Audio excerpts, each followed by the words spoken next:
Assalamualaikum warahmatullahi wabarakatuh.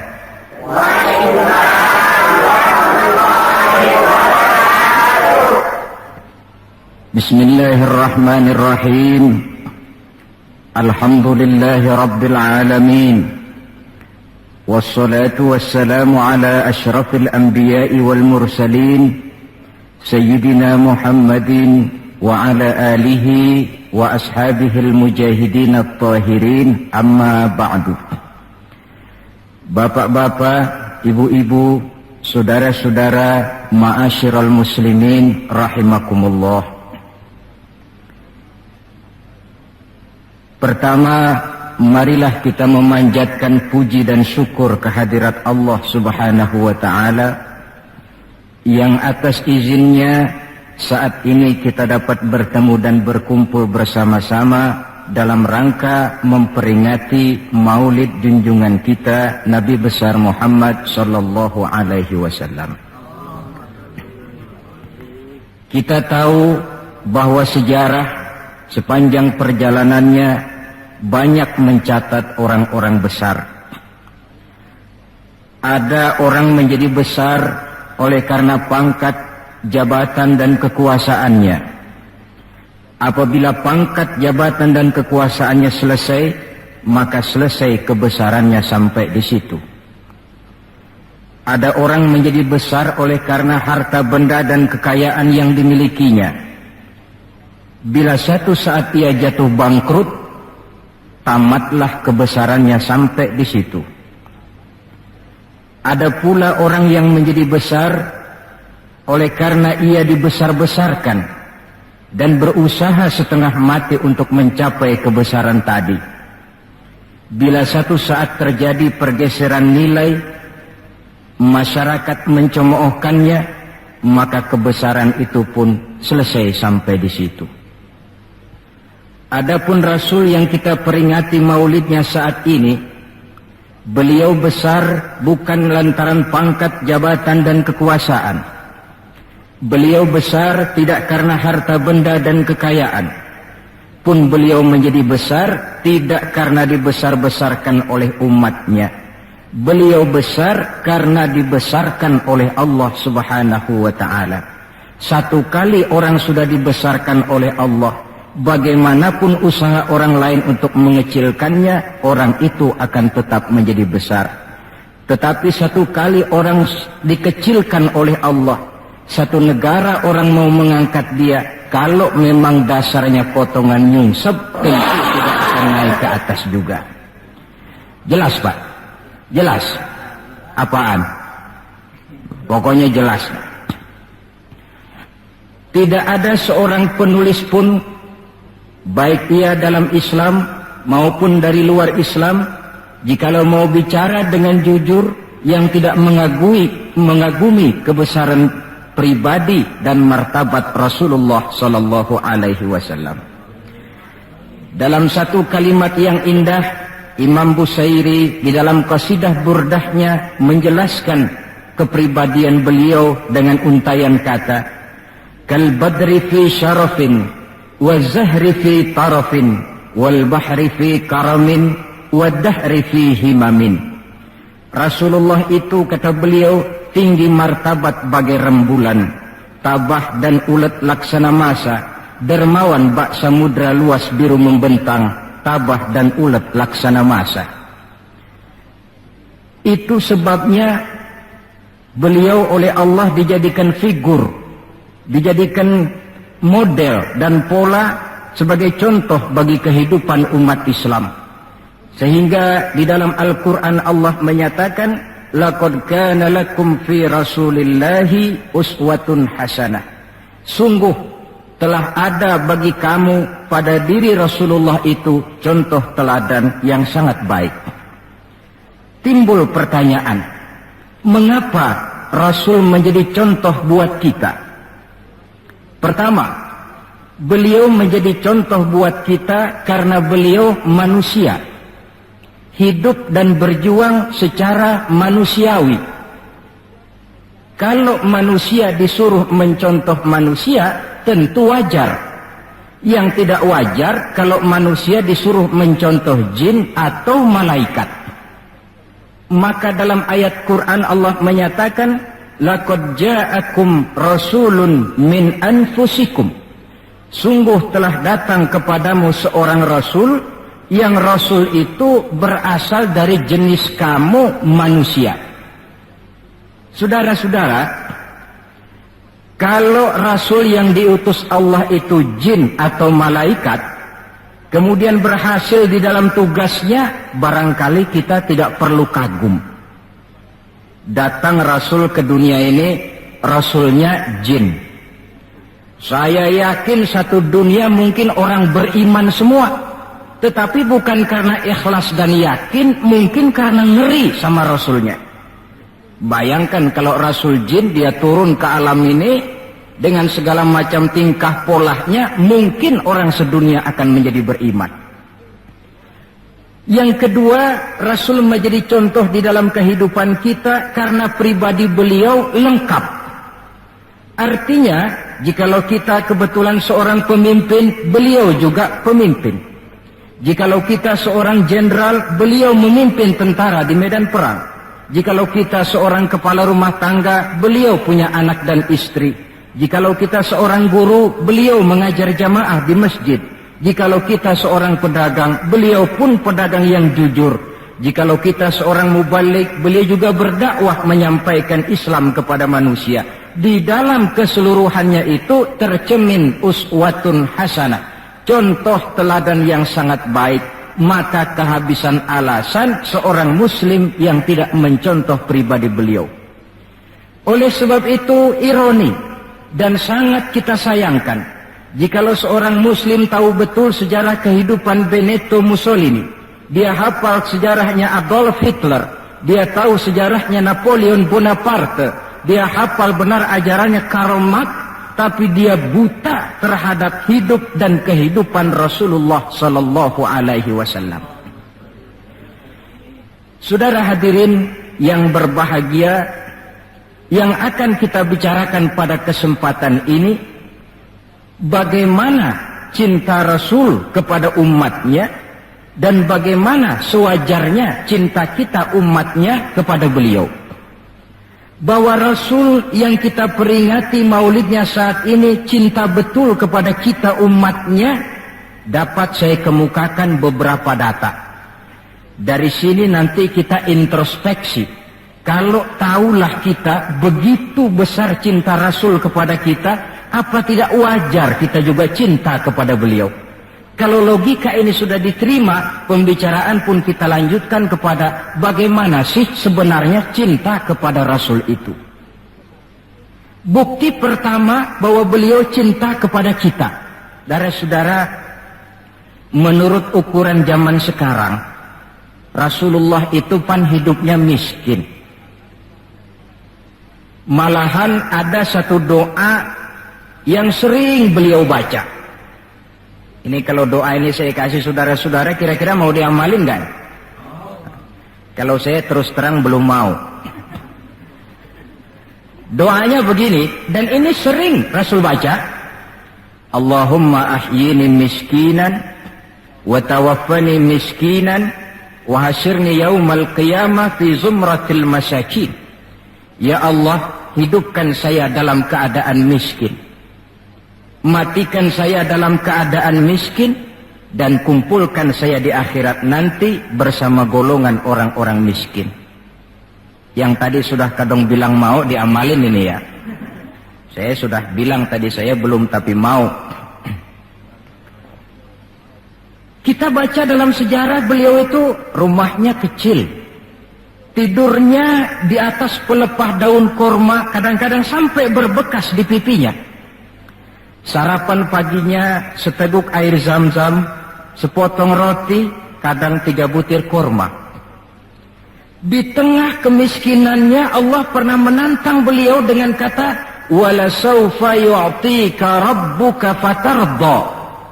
Ada enggak tuh di Quran? Ada. Surah apa? Pokoknya Quran dah ya.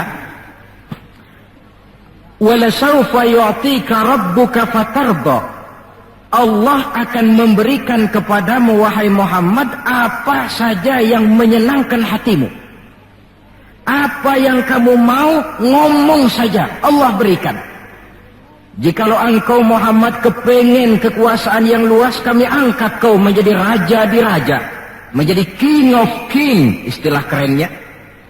Jikalau kamu kepengen kaya Muhammad, itu Jabal Uhud sanggup menjadi bukit emas. Sehingga itu di dalam Barzanji diceritakan, warawadathu jibalu bi an takuna lahu zahaban fa'aba. Jabal Uhud menawarkan diri menjadi bukit emas, tetapi Nabi menolak. Jikalau engkau wahai Muhammad kepingin wanita cantik, bilang saja anak siapa. Ditawarkan semacam ini, beliau menjawab, idzan ya Rabb, la arda wa wahidun min ummati finnar. Kalau memang demikian ya Allah, apapun saja yang diberikan kepada saya, berikanlah saya kekuasaan yang luas, berikan saya emas sebesar Jabal Uhud, berikan saya kekayaan yang tak ternilai sekalipun, seluruhnya tidak akan sanggup menyenangkan hati saya selama saya dengar masih ada satu saja umat saya yang masuk ke dalam neraka. Ternyata di tengah kemiskinannya, tawaran harta tidak menggiurkan beliau. Tawaran kekuasaan tidak menggiurkan beliau. Yang difikirkan siang malam adalah keselamatan kita umatnya ini. Cuma kadang-kadang kita umatnya yang dipikirin ini seperti pepatah, ada itu pepatah Prancis, balung-balung langka dagingnya, ditulung-tulung langka elinge. Ya, saudara tentu tahu artinya itu, tidak usah saya terjemahkan. Bukti pertama. Bukti yang kedua, ketika turun perintah hijrah, ketika itu posisi umat Islam di Mekah sudah sangat terpepet. Sebagian sahabat sudah mengusulkan, kita hijrah saja ya Rasul. Kata Rasul, sabar mas, hijrah sih hijrah, tapi ini komando belum turun. Sebab kita tahu kebijaksanaan, apapun yang beliau ambil tentu menunggu wahyu. Wa ma yantiqu 'anil hawa in huwa illa wahyu yuha. Nah, lantas ketika benar-benar turun itu perintah hijrah, beliau pidato di depan para sahabat, saudara-saudara, perintah hijrah sudah turun. Berangkatlah tuan-tuan lebih dulu ke Madinah. Lalu anda sendiri kapan ya Rasul? Saya belakangan. Kenapa mesti belakangan? Tuan-tuan harus tahu, yang dicari, yang dikejar-kejar, yang diancam akan dibunuh itu saya. Jikalau kita hijrah bersama-sama ke Madinah, kita akan dikejar-kejar terus. Tapi kalau tuan-tuan berangkat lebih dulu ke Madinah, sementara saya tetap berada di kota Mekah ini, tuan-tuan akan sampai ke kota Mekah dengan tenang dan selamat, sebab saya yang mereka cari masih tetap berada di kota Mekah. Keadaan begitu kritis, tapi umatnya dulu disuruh hijrah, beliau bertinggal di kota Mekah menghadang mara bahaya. Ini rupanya pemimpin lebih mementingkan keselamatan orang yang dipimpinnya daripada keselamatan dirinya sendiri. Enggak mentang-mentang turun perintah hijrah terus ngepak koper, udah ya gue duluan. Tidak, umatnya yang disuruh berangkat dulu, keselamatan umatnya yang dipikirkan, cintanya kepada umatnya. Bukti yang ketiga, saudara-saudara, bahwa Rasul cinta kepada kita. Dikala beliau akan datang ajal, hari Senin tanggal 12 Rabiul Awal seperti hari kelahirannya. Dikala itu sakit beliau sudah agak payah. Datang waktu subuh di Madinah ini, Bilal pun azan di masjid.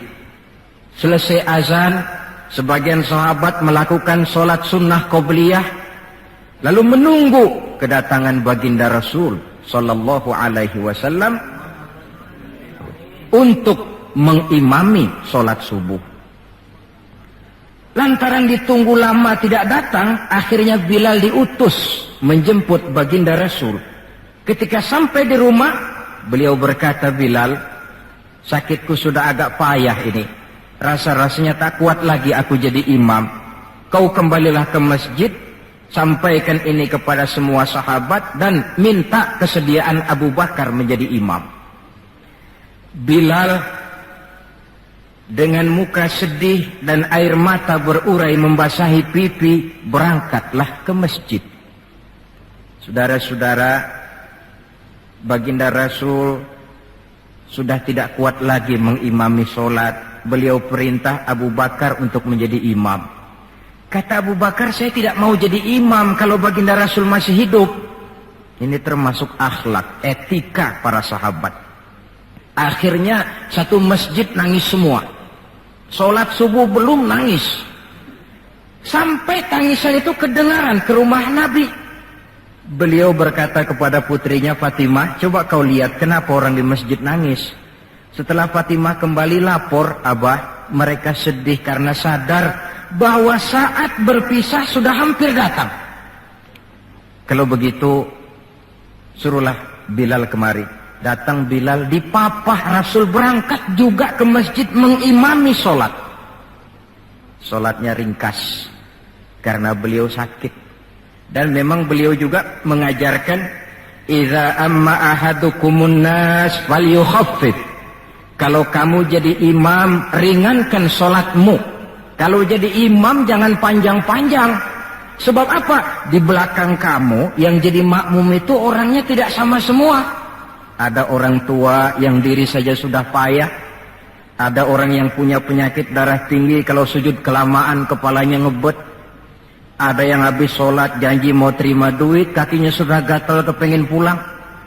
Kalau jadi imam jangan lama-lama, kata Rasul. Tetapi kalau kamu sholat sendirian, falyutawil masya'a, persilahkan sepanjang yang menurut kamu mau. Jangan mentang-mentang sudah dipilih jadi imam, overacting. Jadi imam sholat isya, rakaat pertama selesai Fatihah, surah Baqarah. Rakaat kedua selesai Fatihah, surah Yasin. Namanya makmum, tidak punya alternatif, tidak punya pilihan. Ikut sih ikut, tapi kan hatinya kan ngedumel. Paling sekali ini doang dah gua sembahyang di sini. Besok nggak bakalan gue balik lagi. Kenapa? Imam nggak tahu diri. Jadi bahasa lain, kalau dalam bahasa sosial ini, imam harus ngerti aspirasi makmum. Pemimpin mesti tahu kehendak orang yang dipimpinnya. Kalau tidak, yang akan timbul pasti partisipasi semu. Yang saya khawatir, kalau makmum dipaksa mengikuti maunya imam, yang akan makin subur ialah timbulnya mental-mental munafik. Manis jika berhadapan, balik belakang lain bicara. Pandai bermain minyak di atas air, tapi pada gilirannya menggunting dalam lipatan, menjegal kawan seiring. Sopannya kayak belangkon, depan rata, belakang ngepelin. Tentu kan tidak enak timbul partisipasi yang semacam ini. Selesai sholat, baginda Rasul bangun, lalu pidato singkat di depan para sahabat. Saudara-saudara, rasa-rasanya saat berpisah sudah akan datang. Lama kita bergaul, tentu sedikit banyak terjadi kesalahan yang saya lakukan. Maka barang siapa yang pernah saya pukul tanpa saya sengaja, balaslah sekarang. Barang siapa yang hartanya pernah saya ambil tanpa alasan yang hak, silahkan dia tuntut dari saya. Mana ada pemimpin menjelang wafat ini minta dipukul oleh umatnya. Hening suasana, sahabat terfekur semua, berurai air mata. Di dalam keheningan yang demikian rupa, tiba-tiba seorang sahabat bangkit. Saya ya Rasul. Ada apa? Sahabat itu namanya Sawad, sesuai dengan namanya, orangnya rada hitam.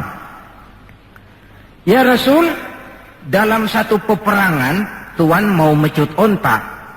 Tuan sih mungkin nggak lihat bahwa saya di belakang onta itu. Saya kena pecut. Jadi bagaimana? Ya saya nuntut balas dong. Ini sahabat yang lain jengkel nih, sawat gila juga. Orang sudah mau berpisah begini masih nuntut balas. Baik sawat, Umar tolong ambilkan cambuk. Sayyidina Umar sambil nyerahin cambuk. Sawat, kalau bahasa kita buat talangin aja dah. Gak usah Rasul, saya lah saja yang kau cambuk. Kata Nabi Umar, biar dia kena cambuk saya, biar dia balas saya. Silakan sawat. Ya Rasul, apalagi? Waktu saya kena cambuk tuan, saya nggak pakai baju. Jadi biar seri dong. Tuan juga bukalah baju tuan. Baik, Rasul buka bajunya. Ketika baju sudah dibuka, sawat buang cambuk itu. Dia berlari merangkul badan Rasul seerat-eratnya. Sampai sebagian sahabat makin bingung. Ini apa maunya sawat? Ya Rasulullah, saya tahu sebentar lagi kita akan berpisah. Saya tidak tahu apa di akhirat nanti kita bisa kumpul. Kalau saya untung masuk surga, mungkin kelas saya di surga lain dengan kelas tuan. Itu kalau saya ke surga. Kalau saya nggak ke surga, sudah terang kita nggak akan ketemu.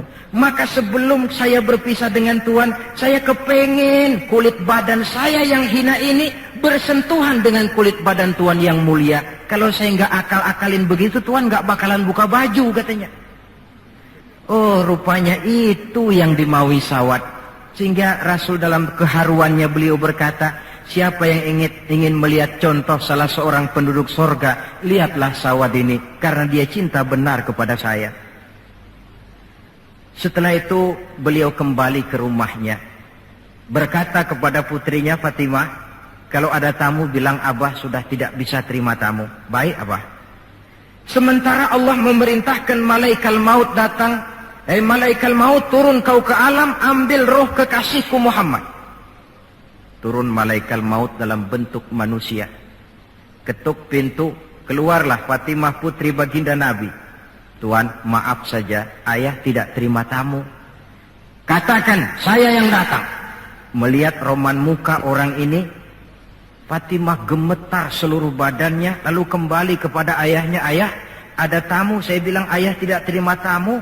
Dia malah berkata, katakan saya yang datang. Melihat roman mukanya, gemetar seluruh tubuh saya. Hebat orang ini. Siapa si ayah? Baginda senyum. Fatimah, kau tahu siapa yang datang? Tidak tahu ayah. Yang datang itu Fat, hadimul lazat wa qati'us syahawat. Yang datang itu Fat, dialah yang menghancurkan seluruh kesenangan dunia. Dia yang memisahkan kita dengan semua yang kita cintai. Yang datang itu malaikat maut, Pak. Suruh dia masuk. Ketika malaikat maut masuk, ya malaikat maut sudah datang saatnya. Ya Muhammad. Aina Jibril? Malaikat Jibril di mana? Sebentar lagi dia datang. Ketika turun malaikat Jibril, baginda Nabi bertanya, akhbirni ya Jibril, mali indallahi minal karamah. Wahai Jibril, tolong beritahu saya. Kalau sebentar saya menghadap Allah, kehormatan apa yang diberikan Allah kepada saya? Tidak usah khawatir Muhammad, kata malaikat Jibril. Inna abwabas sama qad futihat, wal malaikatu saffu sufufan yantaziruna li ruhik. Pintu langit sudah dibuka. Malaikat sudah berbaris menunggu kedatangan rohmu yang suci. Alhamdulillah. Kalau itu saya ya? Iya.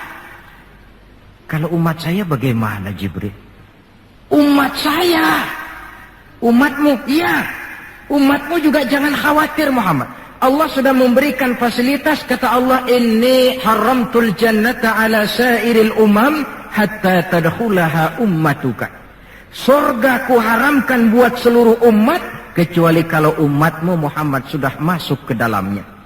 Ini fasilitas. Jadi sungguh pun kita umat terbelakang menurut abjad, tapi disuruh diberi fasilitas masuk surga lebih dahulu ketimbang umat-umat yang lain. Alhamdulillah, kalau begitu legalah saya, kata Nabi. Mari malaikat maut persilahkan, saya ikhlas.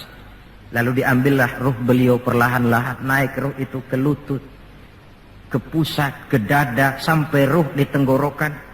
Fatimah dekatkan telinganya ke bibir ayahandanya yang mulia itu. suara terakhir yang sempat direkam oleh Sayyidatuna Fatimah, bisikan terakhir menjelang wafat, 3 kalimat.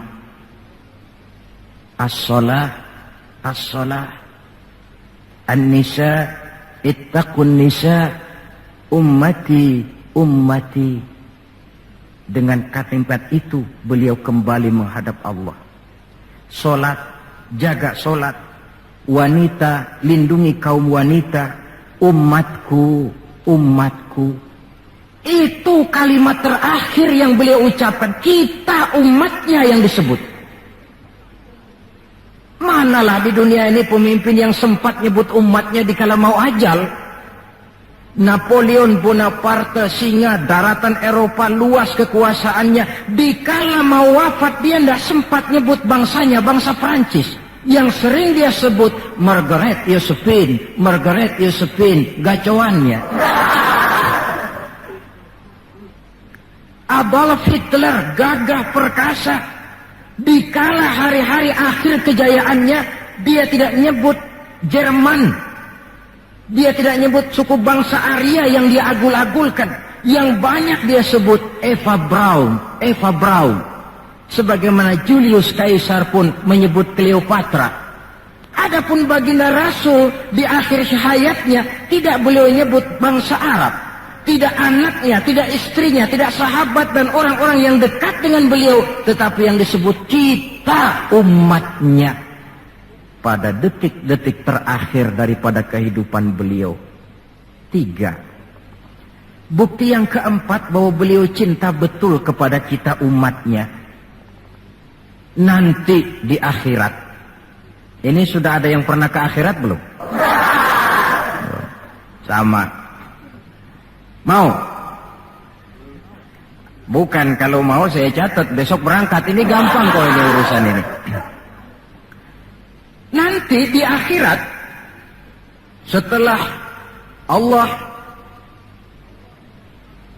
mematikan semua yang bernama hidup, maka yang pertama kali dihidupkan kembali pada kehidupan itu para malaikat. Setelah malaikat dihidupkan kembali, maka Allah memberikan tugas kepada para malaikat, katakanlah semacam panitia akhirat. Nah, malaikat Malik, siapkan itu neraka. Aku akan bakar itu bajingan-bajingan tengik, koruptor-koruptor, mereka yang ketika di dunia tidak mau sujud, mereka yang jauh dari majelis taklim, mereka yang benci kepada ulama.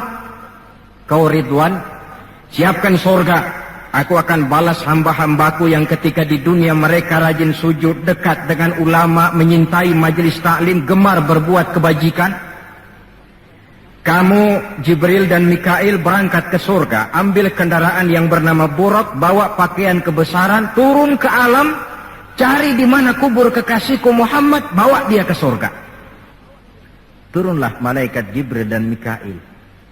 Ketika itu alam sudah rata.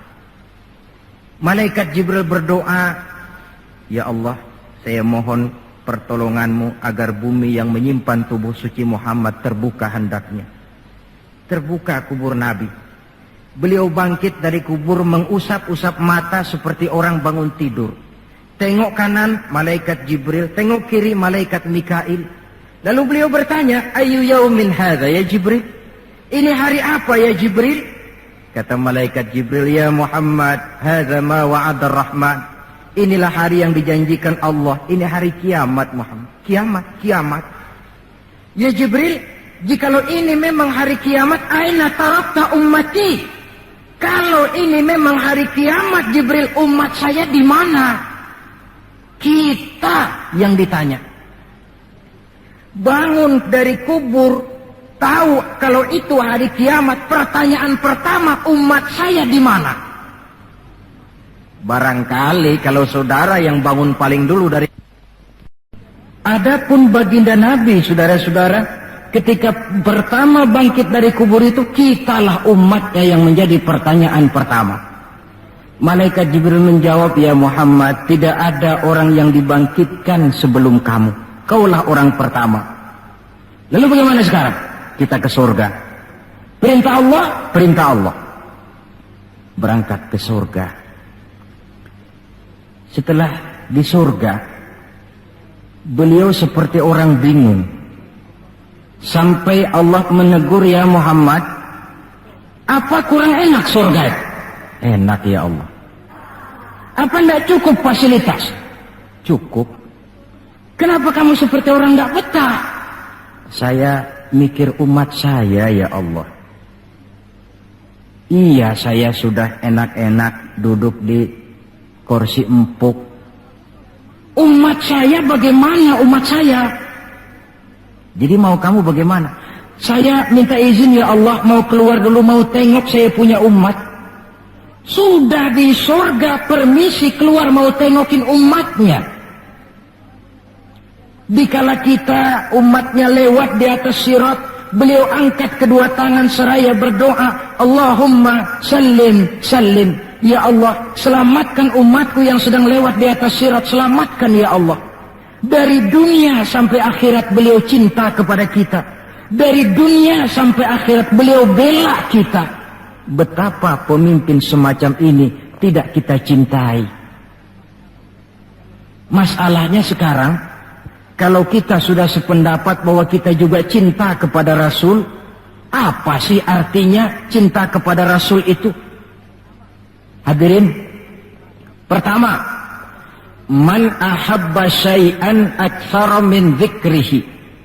Siapa yang cinta sesuatu, dia tentu banyak menyebut yang dia cintai. Ini tandanya orang cinta, banyak nyebutin. Kalau saudara cinta kepada harta, tentu kalau ngobrol yang banyak saudara sebutin harta. Kalau saudara lagi ngobyek tanah, seneng cinta sama tanah, asal ngobrol di warung mesti tanah yang dimeterin. Walaupun tanah orang.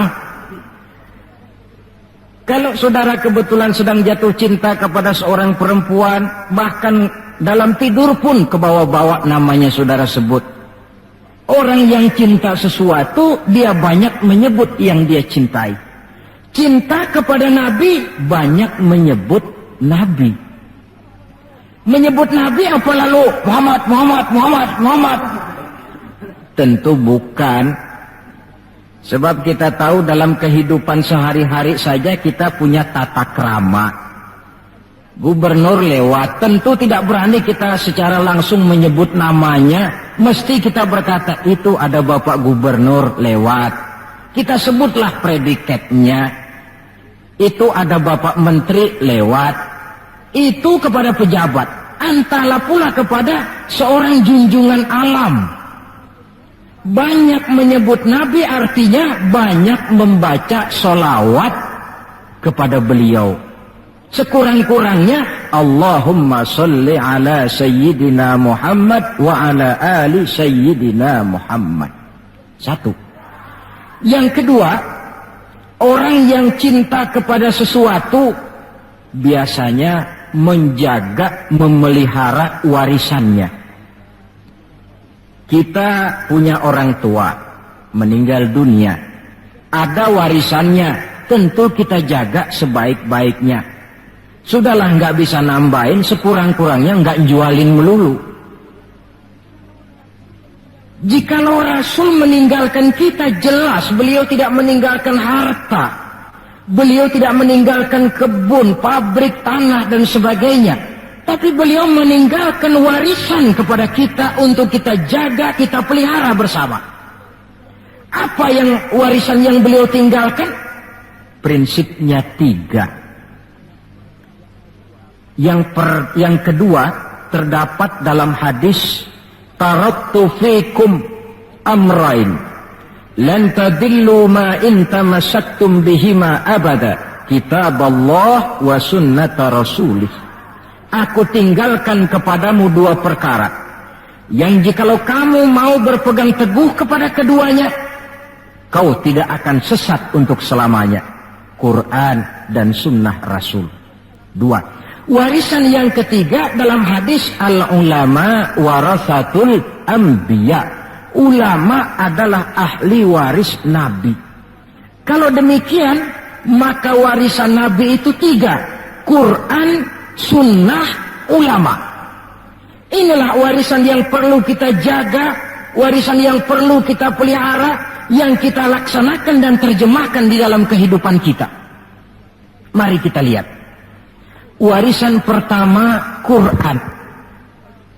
Kitab suci bagi kita umat Islam. Bagaimana cara kita memelihara warisan yang namanya Quran ini?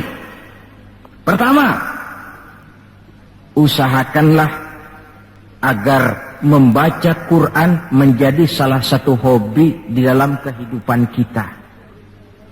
Kata Nabi, innal ladzi laisa fi jawfihi syai'un minal Qur'an kal bait. Orang yang dari tenggorokannya tidak pernah keluar ayat Quran barang sepotong pun, belum pernah ngaji barang seayat pun, itu orang, kata Nabi, kayak rumah kosong. Rumah biar bagus, potongan Spanyol, gede, mahal, kalau kosong kan angker. Kuntilanak, tuyul, memedik, betah di situ.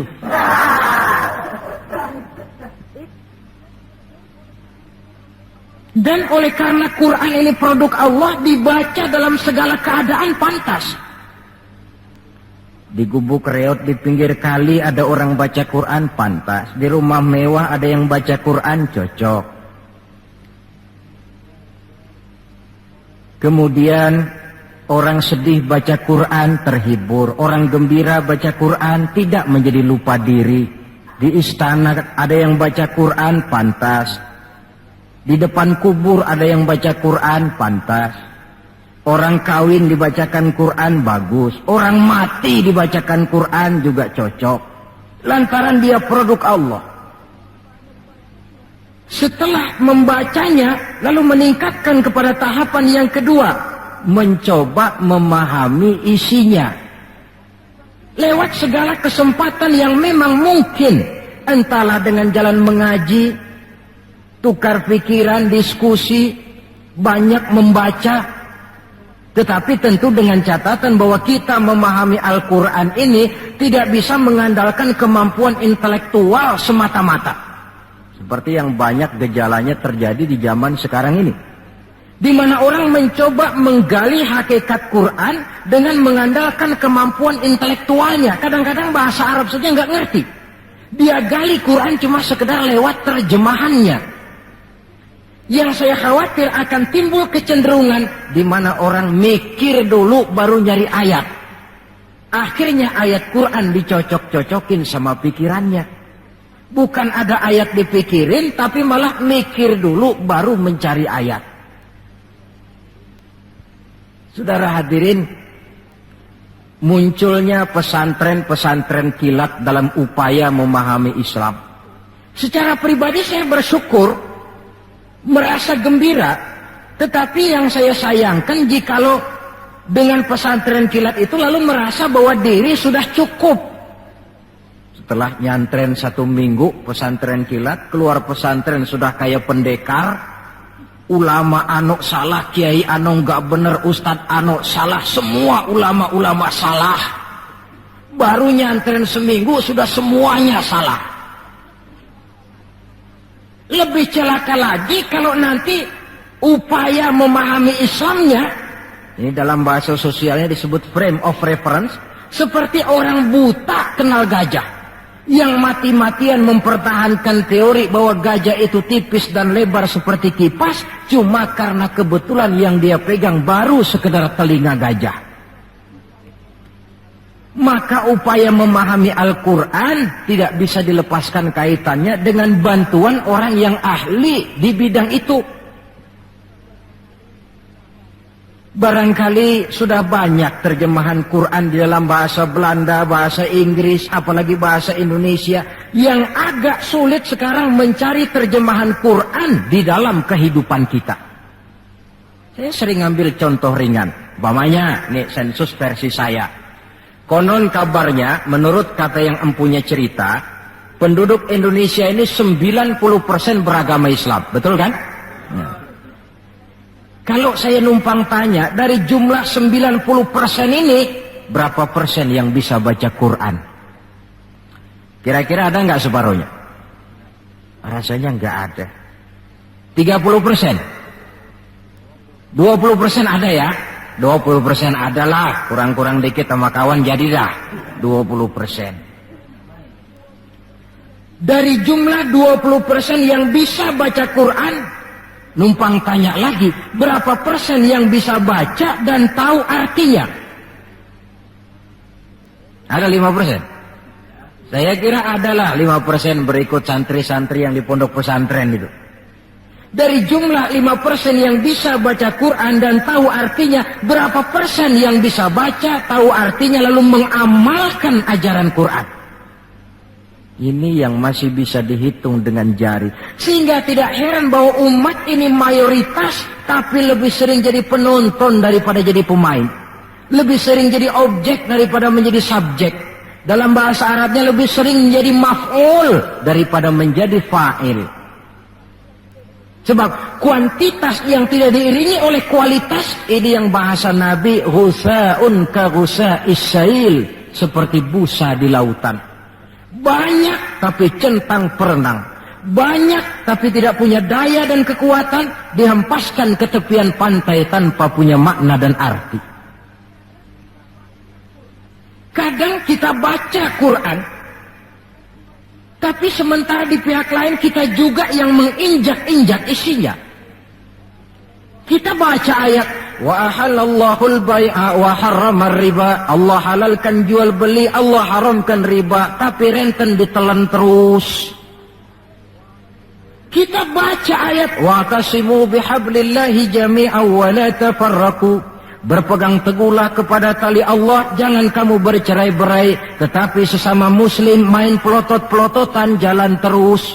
Yang kita baca kadang-kadang, kita juga yang menginjak-injaknya. Ini warisan pertama, Al-Quran. Warisan yang kedua, sunnah Rasulullah Sallallahu Alaihi Wasallam. Yang diantara fungsinya, menjelaskan apa yang oleh Al-Quran tidak dijelaskan dalam bentuk detail. Quran misalnya cuma mengatakan aqimis sholat, dirikan sholat. Bagaimana cara sholat? Tidak ada dalam Quran. Bahwa sholat mesti takbiratul ihram, mesti tahiyat, mesti ruku duduk di antara dua sujud. Tidak ada dalam Quran. Yang menjelaskan itu semua sunnah. Quran cuma menjelaskan wa atimul hajja wal umrata lillah, laksanakan haji dan umrah karena Allah. Bagaimana manasik haji, bagaimana jumrah, bagaimana tawaf, bagaimana sa'i, tidak ada dalam Quran. Sunnah menjelaskan semua itu. Nah, untuk memahami Quran dan sunnah, jalan apa yang kita tempuh? Jalan melalui warisan yang ketiga, yaitu para ulama. Diakui atau tidak, kita hutang jasa kepada para ulama yang dengan tekun dari musola ke musola, dari pesantren ke pesantren, dari pengajian ke pengajian, membimbing, menjaga dan memelihara umat ini. Mereka tidak digaji, mereka pun tidak mendapat beras, hidup pun kadang-kadang miskin, tapi lantaran panggilan moral menjaga, memelihara, membentengi akidah umat ini. Bersyukur kita bangsa Indonesia punya ulama dan punya umara. Kedua-duanya penting, kedua-duanya berjasa, kedua-duanya membangun. Tidak ada yang satu lebih penting dari yang lain. Cuma bidang pembangunannya saja yang lain-lain. Orang kadang-kadang usil, Pan. Apaan ulama katanya, kerjanya ngomong doang. Sekarang kan zaman pembangunan, perlu karya nyata. Mana ada kiai bangun jembatan? Ngomong aja. Ini saya pikir orang bicara begini ini nggak ngerti masalah. Bukankah asas manajemen yang modern saja mengajarkan the right man on the right job, the right man on the right place, bahwa orang harus ditempatkan sesuai dengan proporsinya. Nah, kalau kiai disuruh bangun jembatan, apa Pak Lurahnya mau ngajar tafsir? Setiap kita membangun, cuma bidang pembangunan kita yang berbeda-beda. Dan kenyataan makin menunjukkan kepada kita, saudara-saudara, sekarang ini yang namanya ulama, maaf-maaflah, sudah merupakan jenis makhluk langka. Malahan barangkali sudah termasuk jenis makhluk yang harus dilindungi dari kepunahan ini. Dan mencetak sarjana lebih gampang ketimbang mencetak kiai. Saudara mau jadi sarjana, taruh sekolah 22 tahun dah, udah campur nggak naik itu.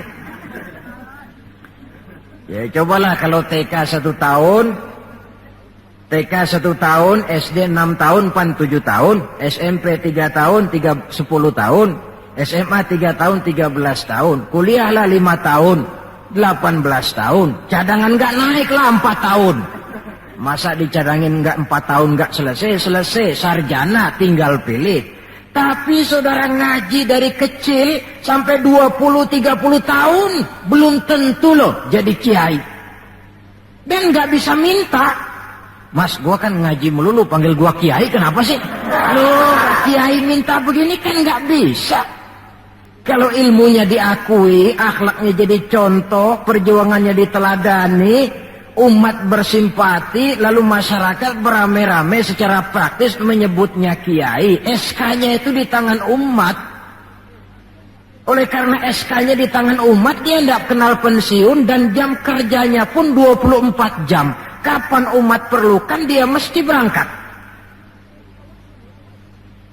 Yang saya khawatir, kelangkaan ulama ini menyebabkan terjadinya pergeseran nilai, dan ini pernah dianalisa oleh baginda Rasul sallallahu alaihi wasallam. Apa kata beliau? Inna min asyrati sa'ah, sesungguhnya di antara tanda-tanda kiamat. Nggak usah mikirin kiamat beneran dah, saya juga nggak pengen ngalamin. Kiamat mini, kiamat kecil-kecilan. Apa itu? Hancurnya sendi-sendi kehidupan sosial, maksiat merajalela, munkarat menjadi-jadi, yang benar jadi salah, yang salah dianggap benar, yang hak menjadi munkar, yang munkar dibilang hak. Kemakmuran cuma kata, keadilan cuma teori, hukum kayaknya cuma buat orang kecilan, orang gedean kagak mempan hukum. Padahal hukum kalau sudah pandang bulu terang, yang enak yang banyak bulunya. Siapa yang banyak bulunya? Monyet. Kalau hukum pandang bulu, monyet keenakan. Pergeseran nilai terjadi. Kiamat macam ini yang kadang-kadang kita temukan dalam kehidupan. Penyebabnya apa? Kata Nabi yang pertama, ayyurfa'al ilmu. Ilmu diangkat oleh Allah. Bagaimana cara Allah mengangkat ilmu dan apa maksudnya? Allah mengangkat ilmu pertama dengan jalan mematikan ulama. Makin banyak ulama wafat, makin banyak ilmu ditarik. Yang kedua, kurangnya minat orang belajar agama. Majelis taklim yang non formal atau yang formal seperti madrasah dan pesantren. Pikiran orang sudah pikiran perut. Sekolah sama dengan ijazah, ijazah sama dengan lapangan kerja. Dalam kondisi macam itu, madrasah mendapat perhatian sebelah mata. Maksudnya apa ilmu ditarik ini? Agama dikucilkan. Kalau 1-2 kali disebut-sebut agama, itu cuma alat pelengkap saja. Agama cuma pidato, agama cuma seminar, agama cuma kongres, agama cuma muktamar. Tapi bahwa agama jauh dari kehidupan sehari-hari, itu merupakan realita. Agama sudah tak ubahnya dengan daun pisang yang dikait di tepian jalan lantaran diri tak berpayung di ketika hari hujan. Dan manakala hujan usailah sudah, daun itu pun dicampakkan di tepi jalan, diinjak pula orang nan lalu. Dikala dilihat agama membawa untung, rame-rame teriak agama. Coba lihat tahun 65 begitu PKI meletus, wah rame-rame, banyak mobil-mobil mewah parkir di masjid. Begitu keadaan aman, cuman sepeda butut yang ketinggalan di depan masjid. Ini yang Allah jelaskan watak begini ini. Kullama adha'a lahum masyaw fih Wa idza azlama alaihim qamu, mentalitas munafik. Waktu terang mereka berangkat, waktu gelap mereka mandek. Ketika di Islam dilihat ada untungnya, rame-rame teriak Islam. Asal ada untungnya, Pak, saya Islam Pak, KTP saya aja Islam. Waktu ada untungnya. Tapi ketika diminta berjuang, dituntut berkorban, yang lain dulu dah, yang lain dulu. Nah, kalau ilmu sudah ditarik, timbul ekses berikutnya. Apa kata Nabi? Wa yuzharul jahlu, nampak kebodohan di mana-mana. Lantaran ulama tidak ada yang menjelaskan halal haram, hak batil, ma'ruf munkar, tidak ada. Orang hidup menurut seleranya, timbul permissive society. Terjadi pergeseran nilai. Akibatnya kata Nabi, wa yabsu zina wa yushrabal khamr. Maka zina pun dikerjakan terang-terangan. Arak jadi minuman kebanggaan. Sebagian anak muda belum bangga kalau belum bisa mabok. Yang nggak mabok dianggap kolot. Kampungan lo. Bikin malu baru kena segelas sejodoh miring. Cengeng. Teman kita no hebat. Sampai nyungsep di comberan. Yang nyungsep hebat. Terjadi pergeseran nilai. Lantaran apa? Ilmu ditarik, ulama banyak wafat, minat orang belajar agama berkurang. Maka sekali lagi bersyukurlah kita, bangsa Indonesia, punya ulama dan punya umarok. 3 warisan Nabi yang perlu kita pelihara jikalau kita cinta kepada beliau. Quran, sunnah, dan ulama. Kemudian yang terakhir, orang yang cinta sesuatu, tentu dia mengikuti, mencontoh yang dia cintai. Jikalau kita cinta kepada baginda Nabi, sekurang-kurangnya kita mencontoh pola kehidupan beliau. Saudara remaja, cinta kepada Michael Jackson, umpamanya. Tentu lalu timbul gairah nyontoh. Ini Michael Jackson, bajunya potongannya bagaimana? Bikin. Kacamatanya model bagaimana? Beli. Rambutnya bagaimana? Oh, sebelah cukur, sebelah enggak. Bikin. Pokoknya pantas enggak pantas, nyontoh. Orang yang cinta sesuatu, dia contoh yang dia cintai. Jikalau kita cinta kepada baginda Nabi, pola kehidupan beliau pun kita perlu mencontohnya. Apa yang terpenting dalam kehidupan ini untuk kita jadikan contoh? 2 hal saja. Pertama, akhlak, dan yang kedua, ibadah. Kita tahu akhlak beliau bukan cuma manusia, Allah yang puji. Wa innaka la'ala khuluqin azim. Engkau wahai Muhammad benar-benar berada di atas budi pekerti yang sangat luhur. Kalau Allah saja sudah memuji, apalah artinya pujian kita manusia ini? Allah saja memuji beliau, apalah artinya pujian kita ini? Tidak cuma teman, lawan pun mengagumi ketinggian akhlaknya. Kalau orang berakhlak kepada teman barangkali masih wajar, tapi berakhlak kepada musuh, ini yang tidak semua orang bisa.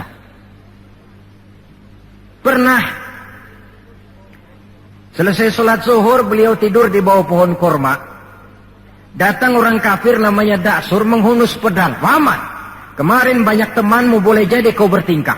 Sekarang kau sendiri, kalau saya tebas batang lehermu, siapa yang akan tolong kamu? Dengan tenang beliau menjawab, Allah yang akan menolong saya. Kalimat Allah kalau diucapkan oleh orang yang jiwanya bersih, pengaruhnya lain. Da'sur gemetar seluruh badannya mendengar kalimat Allah. Keringat dingin bercucuran sampai tangan licin, pedang terlepas. Jatuh pedang itu, diambil oleh Nabi. Kalau sekarang aku yang tebas batang lehermu Da'sur, siapa yang akan tolong kamu? Dalam gemetar dia bilang, enggak ada ya Rasul, kecuali kalau Anda mau memaafkan saya, maafin ya. Nabi menyerahkan pedang, bawa pulanglah kembali ke rumahmu. Jangan ulangi lagi perbuatan macam ini. Begitu mudah beliau memaafkan orang yang nyata-nyata mau menghabiskan nyawanya. Kita kadang persoalan yang sedikit saja marah, suka berlaku perpanjangan waktu. Enggak cukup perpanjangan waktu, bisa ditambah perpanjangan generasi. Gara-gara jengkel sama bapaknya, anaknya kagak boleh main. Lu jangan main ke rumah temen lu, si Pulan, kenapa? Gue lagi kesel sama bapaknya. Kesel sama bapaknya, anak gak boleh main. Ini kan sudah ditambah oleh perpanjangan generasi namanya. Banyak contoh yang diceritakan dalam sejarah mengenai ketinggian akhlak beliau, tidak cuma kepada teman tetapi kepada musuh-musuhnya sekalipun beliau mempunyai akhlak yang sangat luhur. Dan akhlak inilah penilaian orang di dalam kehidupan kita. Seorang rendah yang akhlaknya tinggi jauh lebih baik daripada seorang besar dan tinggi, dalam arti entah jabatan, harta, kekuasaannya, tetapi berakhlak dan bermoral rendah. Dan jangan lupa, kehancuran suatu bangsa selalu dimulai dengan kehancuran moral daripada bangsa itu sendiri. Kita cukup prihatin yang hidup di abad 20 ini, insya Allah lah kita nggak akan mengalami banjir sebesar banjirnya Nabi Nuh. Tapi banjir abad ini polanya lain. Banjir maksiat dan munkarat, banjirnya peradaban dan kebudayaan yang menghancurkan moral anak-anak kita, banjirnya paham-paham yang menghancurkan, sekurang-kurangnya mendangkalkan kita punya akidah. Terhadap banjir-banjir semacam ini kita perlu punya kapal supaya selamat diri, selamat keluarga, selamat generasi yang akan datang dari segala macam banjir yang tidak kita inginkan. Nah, untuk mencontoh akhlak beliau inilah kita perlu membaca, mempelajari peri kehidupan beliau. Akhlaknya ketika menjadi pedagang, akhlaknya ketika memimpin tentara, akhlaknya dalam kehidupan di rumah tangga, akhlaknya kepada para sahabat, akhlaknya menghadapi musuh sekalipun. Bukankah sejarah juga yang menceritakan kepada kita, pada waktu dakwah ke Taif beliau bukan disambut malah disambit. Ketika itu turun malaikat Jibril, ya Muhammad, kalau kau mau orang yang melontari kau dengan batu hancur, sekarang ini juga aku timpa mereka dengan Jabal Uhud biar mampus semua. Kata Nabi, jangan ya Jibril, saya ini diutus bukan untuk menghancurkan orang, saya ini rahmatan lil alamin.